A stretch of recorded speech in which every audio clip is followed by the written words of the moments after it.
En mars dernier, une information judiciaire a été ouverte à la suite de plaintes déposées par des mères ayant cru reconnaître leurs enfants. Un dossier sensible dans lequel le ministère de la Justice aurait commis une erreur. Contrairement à ces affirmations, le CD-ROM en question lui aurait été transmis il y a déjà 1 an. Sur ce fichier de victimes d'abus sexuels, au moins 7 enfants français ont été reconnus par leur famille. Un fichier réalisé par la police néerlandaise à partir de ce CD-ROM saisi aux Pays-Bas en 1998 chez le pédophile Gerrit Ulrich. Lorsque l'affaire rebondit en France en avril dernier, Elisabeth Guigou affirme que la justice ne possède ni le CD-ROM ni le fichier.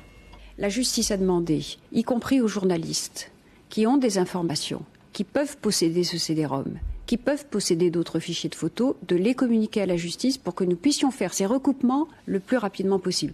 La justice française aurait pourtant reçu ce CD-ROM dès avril 1999. Cet homme, qui milite dans une association belge de lutte contre la pédophilie, a d'abord envoyé ce CD-ROM à Jacques Chirac. Le 21 avril 1999, la présidence de la République transmet le CD-ROM au ministère de la Justice. Le CD-ROM transmis au président de la République française contient plus de 10 000 images.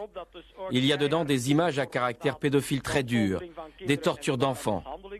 Le CD-ROM envoyé cette année à la presse française contient seulement 8 000 images. Il n'y a pas les images les plus dures de torture. Toutes ces images proviennent d'un seul et unique CD-ROM, celui du pédophile Ulrich. Au ministère de la Justice, personne n'aurait réalisé qu'il s'agissait des mêmes documents. Elisabeth Guigou semble aujourd'hui embarrassée par cette affaire. Non, je ne savais pas ça. Et je ne sais toujours pas d'ailleurs si ce CD-ROM qui nous a été transmis il y a 1 an et que nous avons immédiatement transmis au parquet est le même que celui dont vous parlez.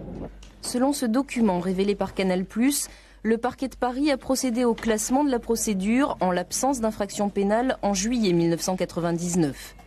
L'information judiciaire, finalement ouverte il y a 2 mois sur cette affaire, a permis l'arrestation d'un homme à Chambéry. Il a reconnu être l'auteur de certaines de ces photos.